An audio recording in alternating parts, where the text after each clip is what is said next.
إن الحمد لله الأكرم الذي خلق الإنسان وكرم وعلمه من البيان ما لم يعلم فسبحان الذي لا يحصى امتنانه باللسان ولا بالقلم ونشهد أن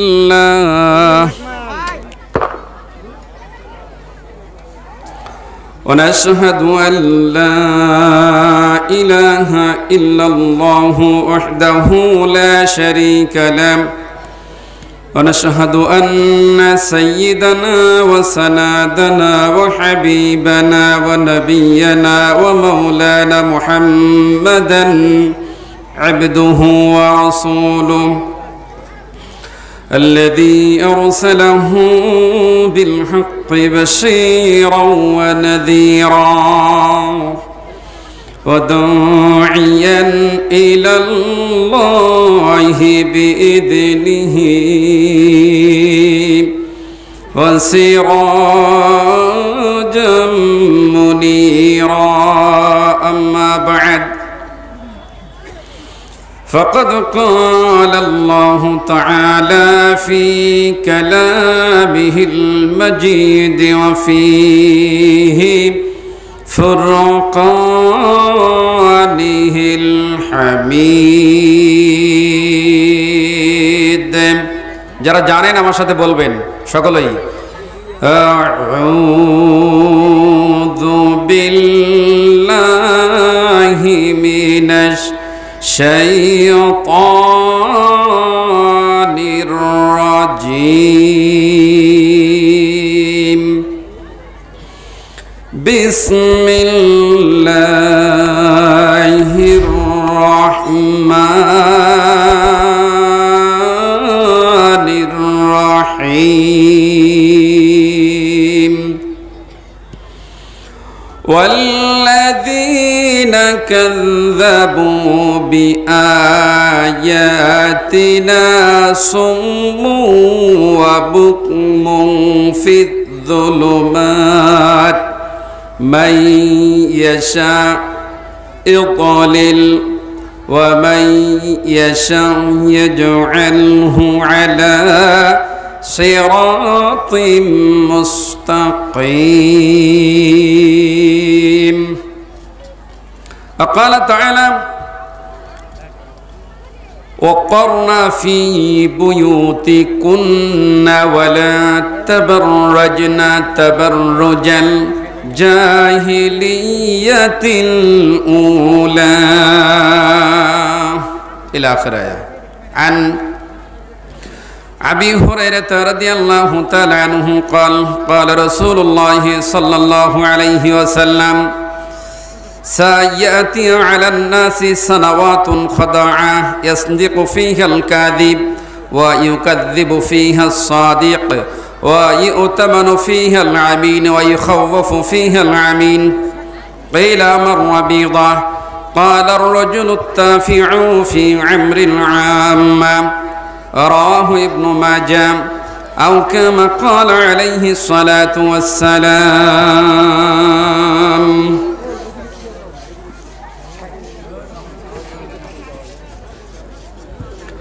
হৃদয়ের জানালা খুলে দাও না প্রভুর প্রেমে কেন সাড়া দাও না হৃদয়ের জানালা খুলে দাও না প্রভুর প্রেমে কেন সাড়া দাও না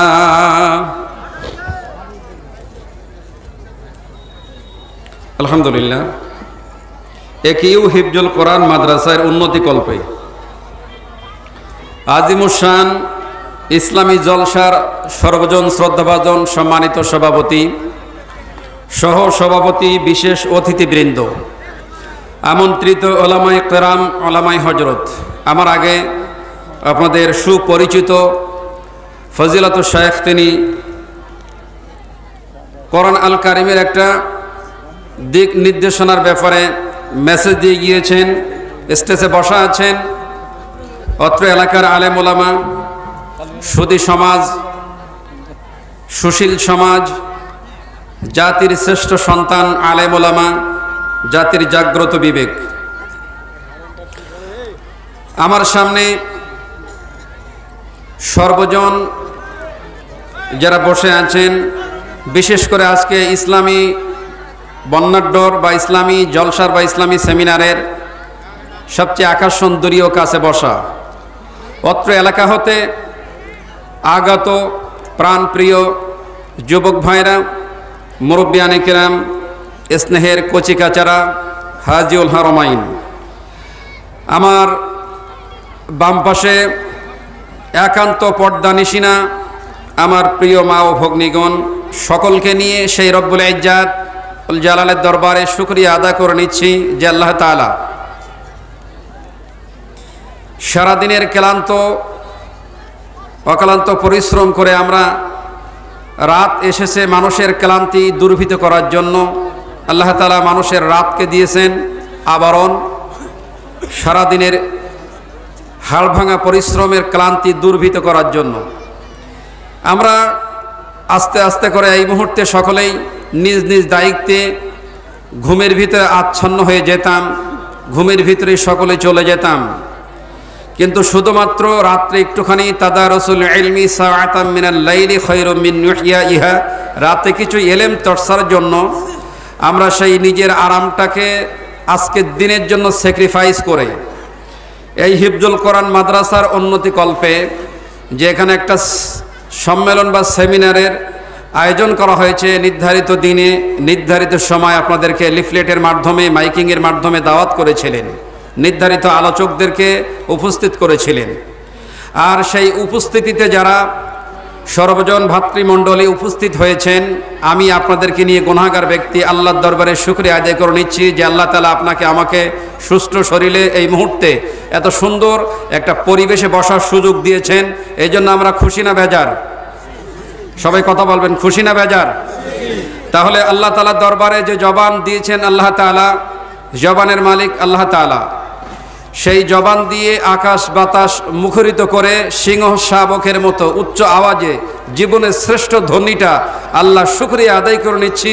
সকলে আমার সাথে বলুন আলহামদুলিল্লাহ।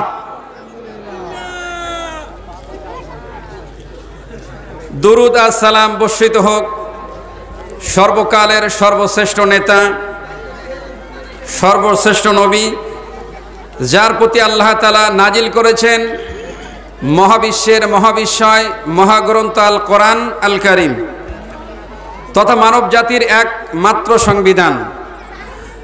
সেই রসুল পৃথিবীতে নাই, তিনি বিদায় গ্রহণ করেছেন। রসুলের রেখে যাওয়া বিধানের উপরে আল্লাহ আমাদেরকে ইস্তেকামত রেখেছেন, আমাদেরকে অটুট রেখেছেন। কথা বলুন ঠিক কিনা? রসুল আমাদের নেতা। কারো সন্দেহ আছে নাকি? কারো সন্দেহ থাকার না থাক মহিলাদের আছে মনে হয়। মহিলাদের ভিতরে যে খেলা চলছে এখন, বিশ্বকাপ খেলা চলছে না, এ সাইডেও তো খেলা চলছে এখন মনে হয়। প্রিয় মা বোন যারা আছেন, আপনাদেরকে বিনয়ের সাথে অনুরোধ করছি, আপনাদের ওখান থেকে সাউন্ড করবেন না, সাইলেন্ট প্লিজ, সাইলেন্ট। বলছিলাম বিশ্বনবী পৃথিবীতে নাই, রেখে গিয়েছেন আদর্শ। সেই আদর্শই অনুপ্রীত হয়ে আমরা দাঁড়িয়ে আছি। কথা বলুন ঠিক কিনা? সেই আদর্শই অনুপ্রেরিত হয়ে রসুলের আদর্শর একজন সৈনিক হয়ে আমি সকালবেলা দাঁড়িয়ে যাচ্ছি, প্রত্যেক সপ্তাহে দাঁড়িয়ে যাচ্ছি, নাপিতের কাছ থেকে দাঁড়িয়ে যাচ্ছি। কথা বলুন ঠিক কিনা? জোরে বলুন সুবহানাল্লাহ। কয় সুবহানাল্লাহ। তো যাই হোক, যারা দাঁড়িয়ে চাচ্ছেন আগামী থেকে আর চাচবেন না, নিয়ত করেন ইনশাল্লাহ। নিয়ত করবেন তো? কথা বলেন, দাঁড়িয়ে আর কাটবেন না তো? তো রসুলের প্রতি আমরা সুদূর এই বাংলার থেকে ওপার বাংলা এপার বাংলা সবই তো এক ছিল, মধ্যখানে একটুখানি পর্দা এর আগে ছিল না, এখন হয়েছে। তো যাই হোক, সব আমরা মুসলিমরা ভাই ভাই, আল মুসলিম ইখাতুম মিনাল মুসলিম। তো আমরা সুদূর বাংলার থেকে আল্লাহর রসুলকে সালাম দুরুদ সালাম বর্ষিত করি। সকলে বলুন আল্লাহুম্মা সাল্লি আলাইহি আল্লাহুম্মা বারিক আলাইহি। অনেক দিনে ভাইরা দাঁড়াই আছেন, তাদেরকে খারাপ লাগছে দেখে, তাদের বসতে অসুবিধা হচ্ছে। একটু মেহেরবানি করে আপনারা সামনে আসেন, বসার জায়গা আছে, একটুখানি সামনে আসেন। আর যারা বসে আছেন একটু আমার দিকে খেয়াল রাখেন, খেয়াল করবেন।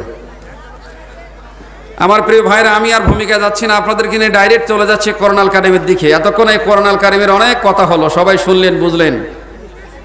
দেখি কোরআন আল কারিমে আমাদেরকে কি দিয়েছেন। এই 200-300 টাকা একটা বই কিনতে পাওয়া যায়, এর কি কোনো দাম আছে? কথা বলেন, দাম আছে? 200-300 টাকা জিনিস কিনতে পাওয়া গেলে এর কি দাম থাকে নাকি? কথা বলেন। আল্লাহ তাআলার বিশাল বিস্তীর্ণ পৃথিবীতে আমরা বসবাস করছি, ঠিক না? এখন জ্ঞানী মানুষের তো কোনো অভাব নাই। আমাদের দেশে অনেক জ্ঞানী মানুষ আছে, দেশের বাইরে বহুত জায়গায় জ্ঞানী মানুষ আছে, দার্শনিক মানুষ আছে।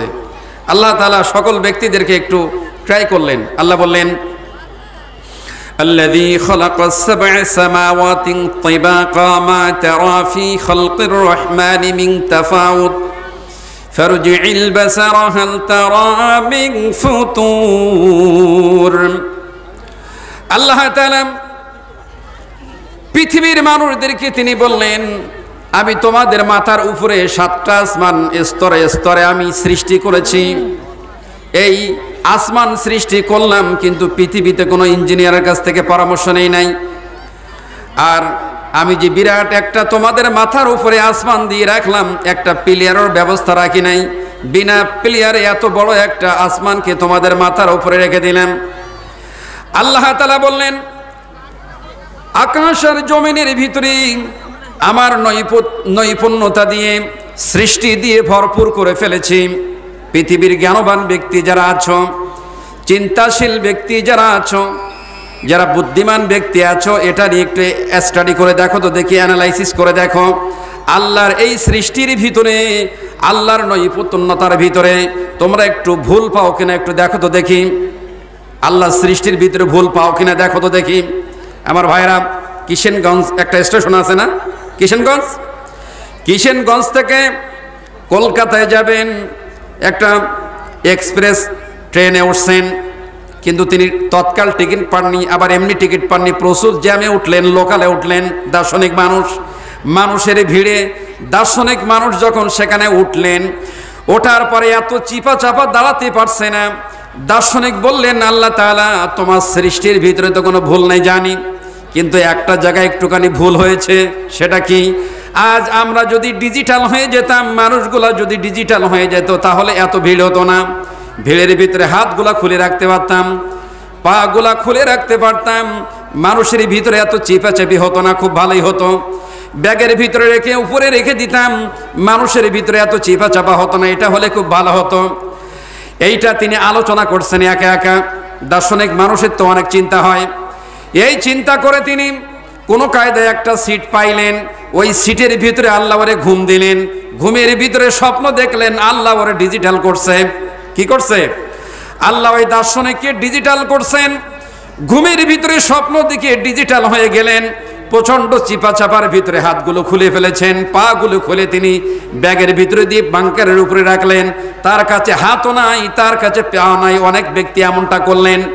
আর ওই ট্রেনের ভিতরে একজন দস্যু উঠেছেন, যিনি ছিনতাইকারী, মানুষের সম্পদ কেড়ে নিচ্ছেন, মানুষের টাকা পয়সা কেড়ে নিচ্ছেন। নিতে নিতে হঠাৎ করে তিনি লক্ষ্য করে দেখলেন, ডাকাত অথবা দস্যু নিবি না আমার সেই ব্যাগটা নিয়েছেন, যেই ব্যাগের ভিতরে আমার হাতগুলো আছে, পা গুলো আছে। আমার ভাইরা, ঘুমের ভিতরে দার্শনিক ব্যক্তি বলছে, আরে দুনিয়ার যত টাকা আছে সব নিয়ে যাও, ব্যাগ রেখে যাও। যদি ব্যাগ নিয়ে যাও তাহলে আমার হাত পা চুরি হয়ে যাবে। কি হবে? হাত পা সব চুরি হয়ে যাবে, এটা নিও না তোমরা। চিল্লাতে চিল্লাতে হঠাৎ তার ঘুম ভেঙে গিয়েছে। একজন পাশে বলছে, ভদ্রলোক, আরে আপনি ঘুমের ভিতরে চিল্লান কেন? তিনি বললেন, ঘুমের ভিতরে যা দেখলাম, আর আমি একটু আগে যা চিন্তা করলাম, আমার চিন্তার সাথে, আমার কত চিন্তার সাথে আর আল্লাহ সৃষ্টির নৈপুণ্যতার সাথে কত ডিফারেন্স রয়েছে। আল্লাহ মানুষকে যদি ডিজিটাল করে দিতেন, চোররা ধনীদেরকে হাত পা সব চুরি করে নিয়ে যেত, আর থাকতো না হাত পা, থাকতো নাকি? আর হাত পা গোলা থাকতো না। আল্লাহ তাআলা বললেন, সুম্মা রুজি'ল বাসারা কাররাতাইনি ইয়ানকালিব ইলাইকাল বাসারু খাসিআও ওয়া হুয়া হাসির।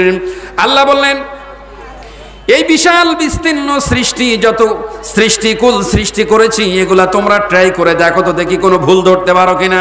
ভুল ধরতে পারবে না। তোমার তোমার নজর অথবা তোমার চোখ ক্লান্ত হয়ে, অপমান হয়ে, তোমার চোখ ক্লান্ত হয়ে তোমার দিকে ফেরত আসবে, আল্লাহ সৃষ্টির ভিতরে তুমি ভুল ধরতে পারবে না। ইনি হলেন আল্লাহ। ইনি কে? ইনি হলেন আল্লাহ তাআলা। সেই আল্লাহর ডাকে সাড়া দিয়ে আমরা এখানে এসেছি। কথা বলুন ঠিক কিনা? আল্লাহ বললেন, হুয়াল্লাযী ইউসাউবিরুকুম ফিল আরহামি কাইফা ইয়াশা। আল্লাহ তাআলা বললেন, এই পৃথিবীতে আপনি আর আমি যে রূপ নিয়ে পৃথিবীতে আসলাম, এই আসার পূর্বে আল্লাহ বললেন, যখন তুমি মায়ের এই যে গর্ভের ভিতরে ছিলে, মায়ের ইউটিউবের ভিতরে ছিলে, লেহেমের ভিতরে ছিলে, তিনটা কালো পর্দার ভিতরে, তিনটা পর্দার ভিতরে তুমি ছিলে, অন্ধকার পর্দার ভিতরে। ওই সময় আমি আল্লাহ তোমাকে আকৃতি দান করলাম, দুইটা চোখ দিয়েছি, একটা নাক দিয়েছি, দুইটা কান দিয়েছি, আমি তোমারে দুইটা হাত দিলাম, দুইটা পা দিলাম, আর আমি তোমার এত সুন্দর করে আকৃতি করলাম, যেই মা তোমার পেটে রাখলো, যেই পিতা তোমার এত কষ্ট করে তোমার মায়ের কাছ পর্যন্ত দিল, আমি তোমার পিতার কাছ থেকে, তোমার মায়ের কাছ থেকে পরামর্শ গ্রহণ করলাম না? আমি আল্লাহ তাআলা আমি তোমাকে এত সুন্দর করে নৈপুণ্যতা দিয়ে সৃষ্টি করেছি বান্দারে। সুতরাং আমি তোমারে সৃষ্টি করলাম, আর আমি সৃষ্টির পরে তোমারে কিছু বার্তা দিলাম, মেসেজ তোমারে দিয়ে দিলাম। বান্দা সৃষ্টি আমি তোমারে করলাম, পৃথিবীতে যতদিন বেঁচে থাকবে তোমার রবের গোলামি করবে, রবের গোলামির বাইরে এক চুল পরিমাণ তুমি যেতে পারবে না। একথা কার? একথা কার? তার মানে হলো এটাই, এই পৃথিবীতে আপনি আর আমি, আমরা যারা এখানে অবস্থান করেছি, এই অবস্থানটা আল্লাহ তাআলার বিরাট দয়ায়। এখন আপনি আর আমি এখানে যারা বসবাস করছি, আমরা আল্লাহ তাআলার কি করব? পৃথিবীতে গোলামি করব, আল্লাহর কৃতিত্ব করব। কিন্তু মুশকিল কি, আমাদের কি পৃথিবী এমনভাবে চেপে বসেছে, এমনভাবে ধরে ফেলেছে, আমরা পৃথিবীর থেকে বেরোয় আসতে পারছি না। আমরা পৃথিবীর সেই নিয়ম কানুন, ইসলামের নিয়ম নীতি নীতিমালা যেটা মেনে নিতে পারছি না। আমাদের ভিতরে অনেকটা ডিভাইডেড হয়ে গিয়েছে, অনেকটা ইসলাম থেকে আমরা সরে চলে যাচ্ছি, যেটা একদম রাইট নয়। আমাদের প্রতি আল্লাহ তাআলা যে নির্দেশ দিয়েছিলেন, সেই নির্দেশে আমরা নেই। আল্লাহ তাআলা এবার কি বললেন দেখেন। আল্লাহ তাআলা বিশ্ববাসীকে তার নবীর মাধ্যমে তিনি জানাই দিলেন, হুয়াল্লাযী আরসালা রাসূলাহু বিল হুদা ওয়া দীনিল হাক্কি লিইযহিরাহু আলাদ দীনি কুল্লিহি ওয়া কাফা বিল্লাহি শাহীদা। আল্লাহু আকবার। আল্লাহ তাআলা বললেন, রসুলকে আল্লাহ এই পৃথিবীতে দ্বীনি হক দান করেছেন। এই পৃথিবীতে আল্লাহ বিভিন্ন শ্রেণীর পথ, বিভিন্ন শ্রেণীর মত আছে। আপনি আর আমি এই পৃথিবীতে আলাদা আলাদা ইসলামী নামের রাজনীতি দল দেখি, সমাজনীতির রকম দল দেখি, পেট পূজারি দল দেখেছি, ধর্মের নামে দল করেছে সেটাও আমরা দেখেছি। আল্লাহ বললেন, এই পৃথিবীতে যত দিন, যত ধর্ম, যত ইজম, যত থিওরি যা কিছু রয়েছে, সবার উপরে দ্বীনি হক হিসেবে মুহাম্মদ সাল্লাল্লাহু আলাইহি ওয়াসাল্লামের দ্বীনটাকে আমি আল্লাহ তাআলা প্রাধান্য দিয়ে দিলাম। আমি আমার নবীকে যেই দ্বীনটা দিয়েছি, এই দ্বীনটা হলো দ্বীনি হক। এটা হলো সমস্ত দ্বীনের উপরে শ্রেষ্ঠ দ্বীন হলো এটাই, এর উপরে আর কোনো দ্বীন নেই। আর এই ব্যাপারে আল্লাহ বললেন, ওয়া কাফা বিল্লাহি শাহীদা। আর আমি আল্লাহ তাআলা এই ব্যাপারে নিজেই সাক্ষী হয়ে গেলাম। সুতরাং দুনিয়ার মানুষ আল্লাহর দ্বীনের প্রতি, রসুলের দ্বীনের প্রতি যেটা দিয়ে গেছেন, এর বাইরে অন্য কোনো দ্বীন, অন্য কোনো ধর্মে, অন্য কোনো ইজমে পৃথিবীর কোনো মানুষকে যাওয়া যাবে না।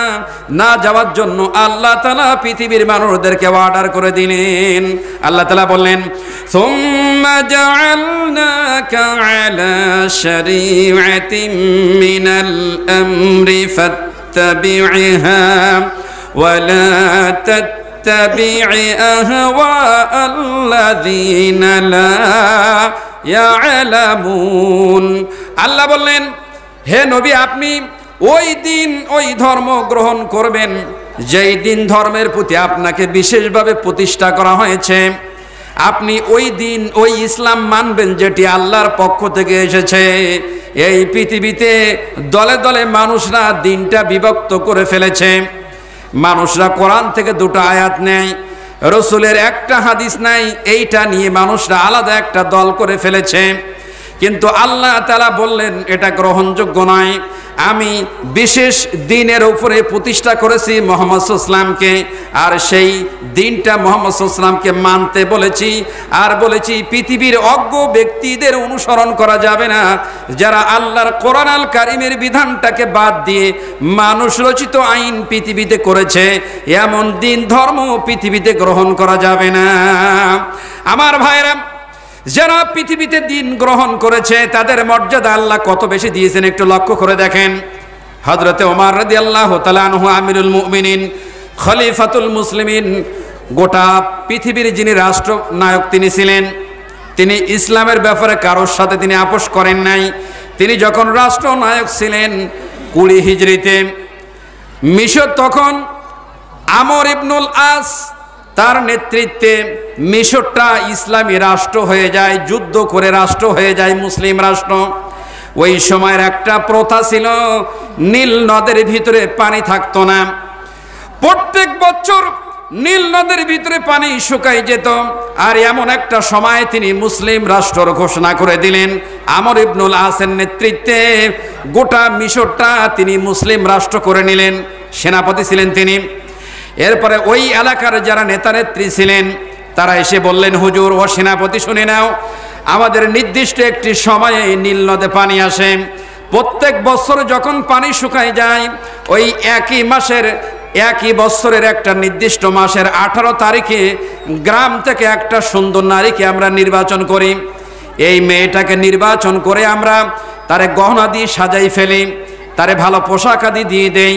এরপরে তার মা এবং তার বাবার কাছ থেকে অনুমতি গ্রহণ করে নিয়ে ওই মেয়েটাকে যখন নীল নদে নিক্ষেপ করে দিয়ে দেই, ওই মেয়ের নীল নদে নিক্ষেপ করার কারণে নীল নদে পানি এসে যায়। সুতরাং এখন তো পানি নাই, আপনি অর্ডার করুন, আমরা এখন নীল নদে একটা নারীকে নির্বাচন করে ফেলতে চাই। আমর ইবনুল আস তিনি বললেন, না, এইটা বিশ্ব নবীর শরীয়ত না, নিরীহ একজন মেয়ের জীবন নষ্ট করা যাবে না। কি করা যাবে না?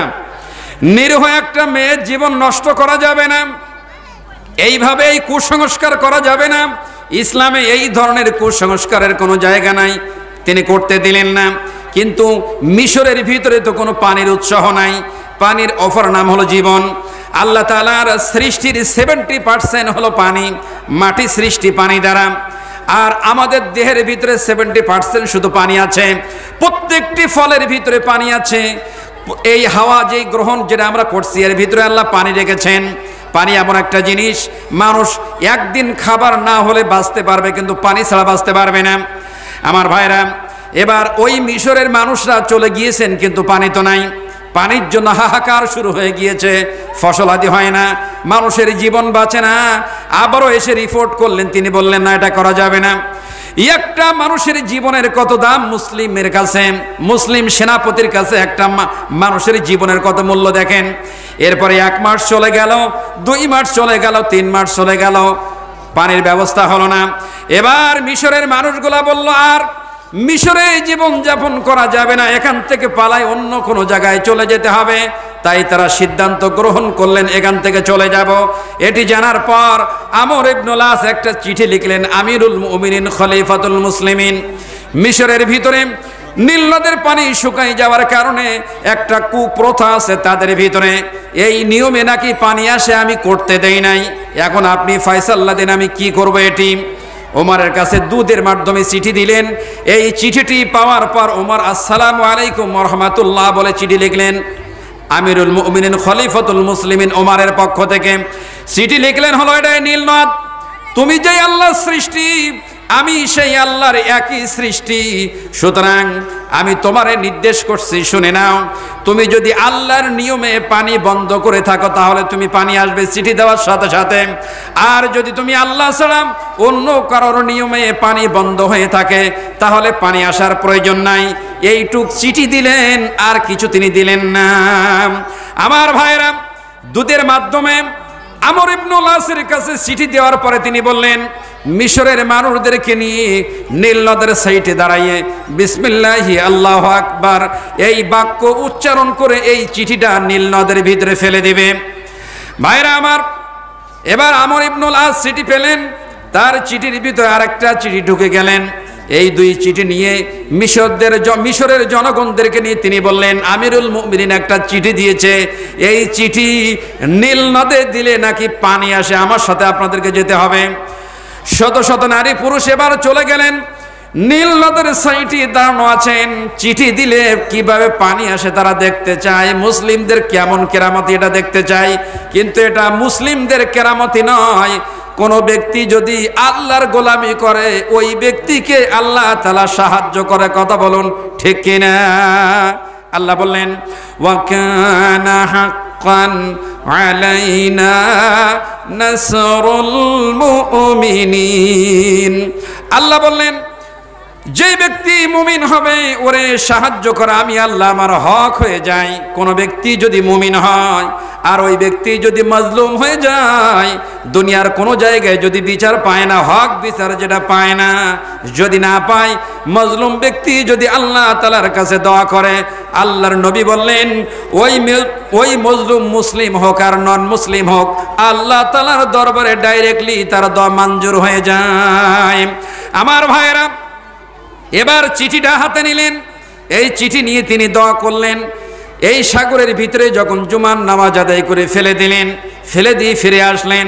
শনিবারের দিন 10টার দিকে নীল নদের দিকে এবার যেয়ে দেখলেন প্রত্যেক বছর যতটুকু নীল নদের ভিতরে পানি আসে তাছাড়া 6 ফিট পানি আল্লাহ তাআলা বৃদ্ধি করে দিলেন।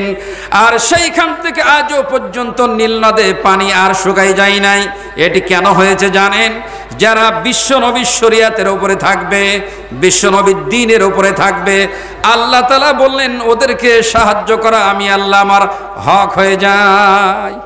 বিশ্বনবীর শরীয়তের উপরে থাকতে যারা পারবে তাদেরকে সাহায্য করবেন কে? সেই আল্লাহ কি আজও আছে? আপনাদের কি মনে হয় আল্লাহ কি আজও আছে নাকি নাই? এ বিশ্বাস আছে আপনাদের? সবার আছে? আমার ভাইরা, আল্লাহ তাআলা কোরআন আল কারীমের ভিতরে এবার আমাদেরকে কিছু কথা বললেন। এবার দেখেন আমরা কারা। আল্লাহ বললেন, ওয়াল্লাযীনা কাযযাবু বিআয়াতিনা সুম্মু ওয়া বুকমুন ফিয-যুলুমাত। এটা হলো কোরআন আল কারীম। আল্লাহ তাআলা কোরআন আল কারীমের ভিতরে বললেন ওয়াল্লাযীনা কাযযাবু। এই যে খেয়াল করেন, এবার কথার শব্দের দিকে খেয়াল করবেন। এবার আপনাদেরকে বলছি, ওয়াল্লাযীনা কাযযাবু বিআয়াতিনা, যে সকল ব্যক্তিরা আল্লাহর আয়াতকে অস্বীকার করেছে। এই আল্লাহর আয়াত, এই যে কোরআন আল কারীমের অসংখ্য আয়াত রয়েছে, এর ভিতরে আমি আপনার চ্যালেঞ্জ গ্রহণ করলাম, যারা সাংসারিক জীবনে চলে গেছেন, কোরআন আল কারীমের একটা সূরা যদি মুখস্থ করতে পারেন সারা জীবন গোলামি করবে। আপনার সূরা বাকারাটা মুখস্থ করে দেখান, আগামী বছরের ভিতরে কত বড় বাপের বেটা আব্দুল্লাহ হয়েছেন। একটা সূরা মুখস্থ করবেন, সূরাতুল বাকারা 2.5 পারা, এক সূরা কয় পারা? 2.5 পারা। আল্লাহ তাআলা আপনাদেরকে বললেন ওয়াল্লাযীনা কাযযাবু বিআয়াতিনা, যেই ব্যক্তি আমার আয়াতকে অস্বীকার করবে। এখন আপনি বলেন তো দেখি, আল্লাহর আয়াত অস্বীকার করেছেন? কত দিক খেয়াল করেন, আল্লাহর আয়াতকে আমরা অস্বীকার করেছি? আমার ভাইরা এবার বলেন তো দেখি, ইন্নাস সালাতা, এটা কোরআনের আয়াত কিনা? ইন্নাস সালাত, নিশ্চয় যারা সালাত আদায় করবে। এখন আল্লাহ বললেন যেই ব্যক্তি আমার আয়াতকে অস্বীকার করলো, তার মানে সালাতটা হলো আল্লাহর কথা। কোন ব্যক্তি যদি সালাতটা ছেড়ে দিয়ে দেয় ওই ব্যক্তি আল্লাহর আয়াত অস্বীকার করেছে। ওয়াতুজ যাকাতা, কোন ব্যক্তি ধনাঢ্য ব্যক্তি যদি যাকাত না দেয় তাহলে আল্লাহর আয়াত অস্বীকার করেছে।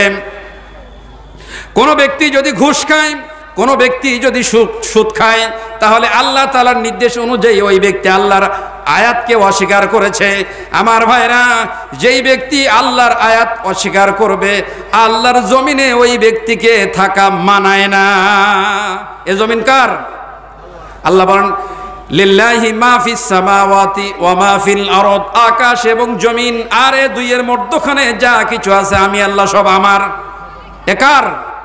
আমার ভাইরা, আল্লাহর জমিনে দাঁড়াই থেকে আল্লাহর জমিন থেকে খাদ্য উৎপাদিত হয়ে এগুলো খেয়ে পড়ে আল্লাহর আয়াতের সাথে গাদ্দারি কোনো ব্যক্তি যদি করে আল্লাহর জমিনে ওই ব্যক্তিকে থাকা মানায় না। কথা বলুন ঠিক কিনা? আমার ভাইরা, আল্লাহ বললেন ওয়াল্লাযীনা কাযযাবু বিআয়াতিনা সুম্মু ওয়া বুকমুন ফিয যুলুমাত। তিনটা সেন্টেন্স দিলেন আল্লাহ। যেই ব্যক্তি আল্লাহর আয়াতকে অস্বীকার করবে আল্লাহ তাদের তিনটা উপাধি দিলেন। এক, আল্লাহ বললেন ওরা হলো বোবা। ওরা কি? ওরা হলো বোবা। 2 নম্বর, ওরা হলো বধির, মানে শুনতে পায় না, ফিয যুলুমাত। আর আল্লাহ বললেন ওরা অন্ধকার, গহীন অন্ধকারের ভিতরে নিমজ্জিত আছে। গহীন অন্ধকার মানে কি? দিন ইসলাম, আল্লাহর কোরআন, আল্লাহর দিন, রসুলের দিন যা আছে এই দিন ইসলাম থেকে আপনি সম্পূর্ণ আলাদা হয়ে গেলেন। আল্লাহর প্রকৃত যে দিন ইসলাম আল্লাহর পক্ষ থেকে পৃথিবীতে এসেছে, আপনি আল্লাহর দিন থেকে সম্পূর্ণ আলাদা হয়ে গেলেন। এই জন্য ওয়াদা করতে হবে। এখানে ডান সাইডে মাদ্রাসা, মাদ্রাসার চত্বরে আপনি এখানে বসে আছেন, আল্লাহর নবী বললেন নাযালাত আলাইহিমুস সাকিনা, যতক্ষণ বসে থাকবেন আল্লাহর পক্ষ থেকে রহমত এবং সাকিনা নাজিল হবে। এই মাঠে আল্লাহ তাআলা বললেন এখানে যারা এসেছেন, আল্লাহ বললেন আল্লাহর আয়াতকে যারা অস্বীকার করবে আল্লাহ ওদের বললেন কি? তারা বোবা, তারা বধির এবং তারা অন্ধকারের ভিতরে নিমজ্জিত হলেন। তারা কি করলেন? অন্ধকারের ভিতরে নিমজ্জিত হয়ে গেলেন। রাতের বেলায় যে অন্ধকার এটা নয়, দিনের বেলায় যে সূর্যের আলো দেখেন এই আলো নয়, দিনের যেই আলো, দিনের যেই আলো আছে এর থেকে আপনি সম্পূর্ণ ফারাক হয়ে গেলেন, দিনের ভিতরে আপনি থাকলেন না। আমার ভাইরা, আয়াতের দিকে খেয়াল করেন, এবার হাদিসের দিকে খেয়াল করেন। আমার আগের অনেক বক্তারা, শাইখুল হাদিসরা, মাদানীরা অনেক কথা বলে গিয়েছেন। একটা বাচ্চাকে মাদ্রাসায় দিন, 2টা বাচ্চাকে মাদ্রাসায় দিন, 3টা বাচ্চারে দিন, অথবা আপনি যদি না দিতে পারেন কেউ যাতে দেয় সেই সুযোগ আপনি করে দিন। দিবেন কি আপনি? দেওয়ার তো সুযোগ নাই।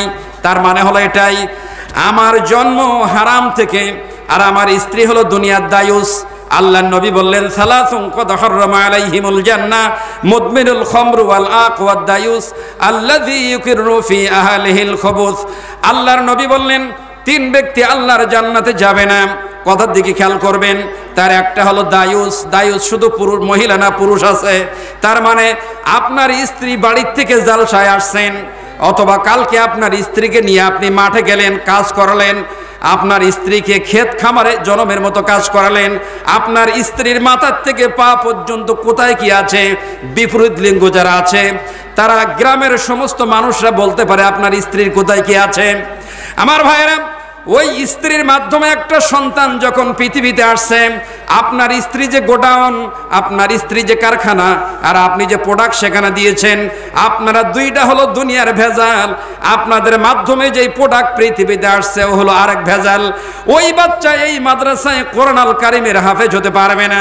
আল্লাহ তাআলা কোরআন আল কারিমকে পবিত্র দিয়েছেন, এইটা অপবিত্র জায়গায় কোরআন আল কারিম কোনোদিন থাকবে না।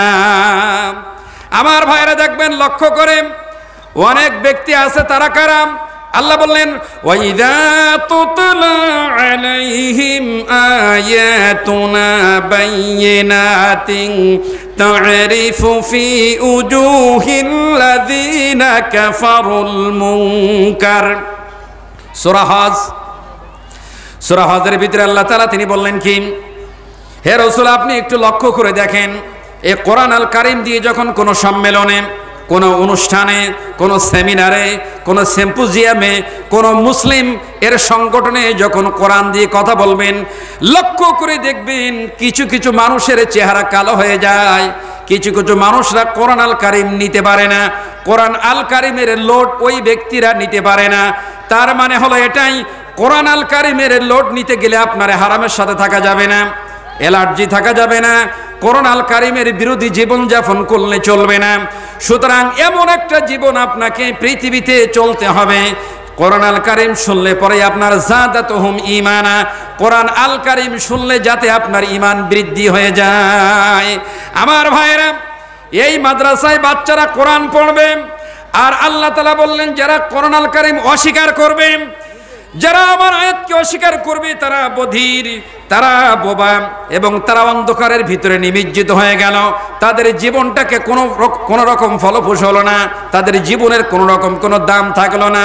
আল্লাহ তাআলা বললেন, সুতরাং এই পৃথিবীতে তোমাদের মাধ্যমে যে আগামী প্রজন্মগুলো আসছে, সন্তান আদিগুলাই পৃথিবীতে আসছে, এদের মাধ্যমে তোমরা দ্বীন ইসলাম শিক্ষা গ্রহণ করার জন্য সর্বোচ্চ চেষ্টা করবে।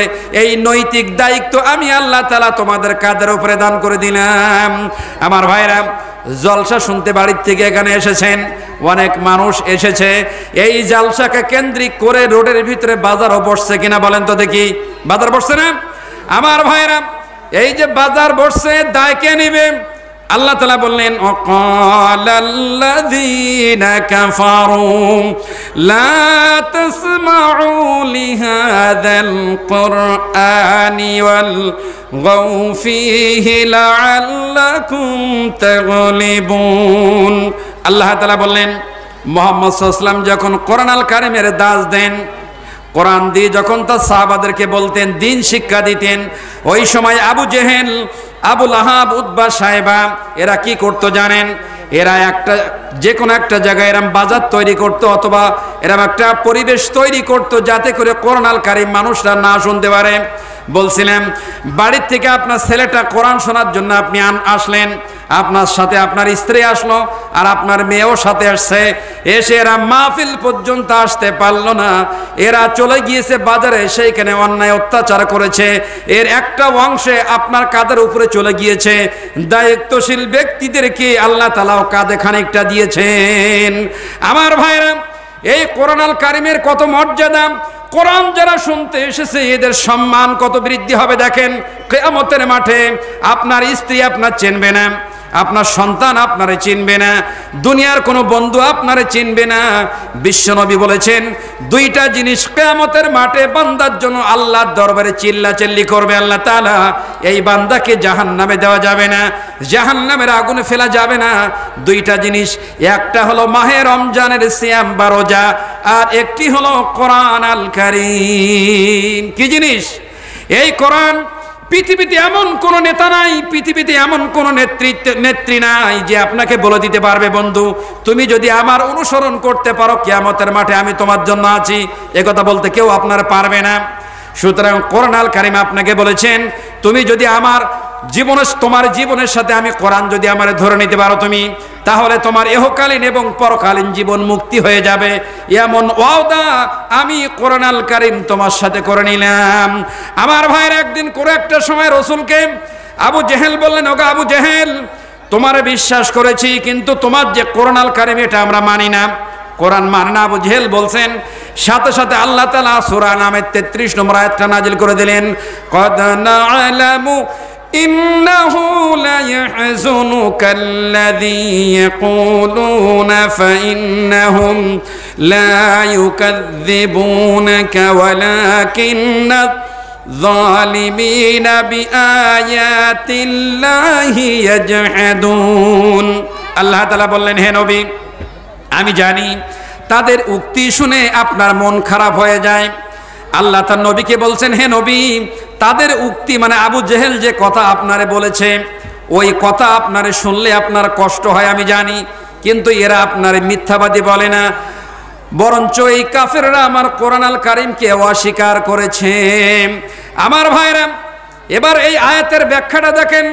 তাফসীর ইবনে কাসিরের ভিতরে এসেছে, বিশ্বনবী যখন কোরআন আল কারীম নামাজের ভিতরে তার হুজরার ভিতরে পড়তেন, আবু জেহেল চিন্তা করতেন, সারাদিন যে কোরআন আল কারীমের বিরোধিতা করলাম, কোরআন বিরোধী জীবন যাপন করলাম, মক্কার কোনো ব্যক্তি যাতে ইসলাম না মানে, কোরআন না মানে, ইসলামের দিকে না আসে, সারাদিন মানুষের বিরুদ্ধে বলতে থাকি, কিন্তু আসলে কোরআন আল কারীমটা কেমন একটু শোনার দরকার।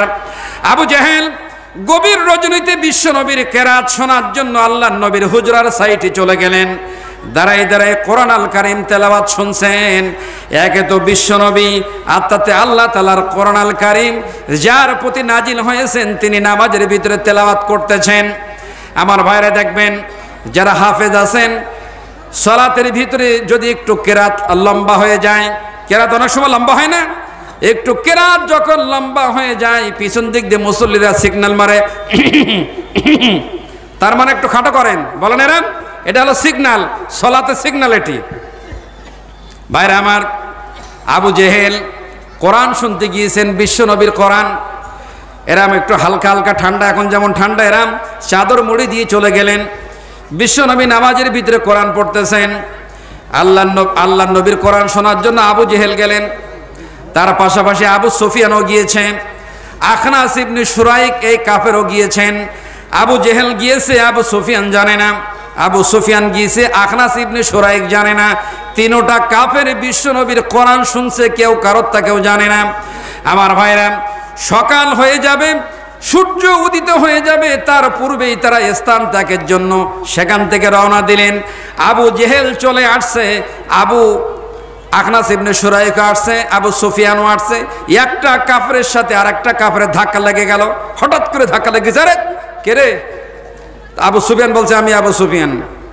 তো আবু জেহেল বলছে আমি তো আবু জেহেল, তুমি কে? না আমি তো আবুল হাকাম, তুমি কে? কয় আমি আবু সুফিয়ান। আবার তাদের কাছে চলে আসলো আখনাস ইবনে শুরাইক, বলে তুমি কে? কয় আমি আখনাস ইবনে শুরাইক। এবার আবু জেহেল বলাই তোমরা এই মুহাম্মাদের বাড়ির কাছে ব্যাপারটা কি, তোমাদের এখানে কি? তো তখন বলছে সব জায়গায় নেতাগিরি খাটে না, আমরা এখানে কি করতে আসলাম সেটা নাই, হলো তুমি কেন আসলে এখানে? তো বলে আমি তো কোরআন শুনতে আসছিলাম। আবু সুফিয়ান বললো আমিও তো তাই আসছিলাম। আখনাস ইবনে শুরাইকেরা বললো আপনারা হলেন উঁচু মাপের লিডার, আপনারা যদি কোরআন শুনতে আসেন তাহলে আমাদের পরিস্থিতিটা কি হবে, আমরাও তাই শুনতে এসেছি। আমার ভাইরা, সবাই কোরআন শোনার জন্য আসছে। আবু জেহেল বলে আমার হাতে তওবা পড়ো, আগামী কাল থেকে আর এখানে আসবে না। আবু জেহেলের হাতে তওবা পড়ছে আবু সুফিয়ান, আখনাস ইবনে শুরাইক নেতা, তদানীন্তন সময় নেতৃত্ব যার এত প্রভাব, তার হাতে বায়াত গ্রহণ করলেন, আগামী কাল থেকে আর কোরআন শুনতে আসবে না।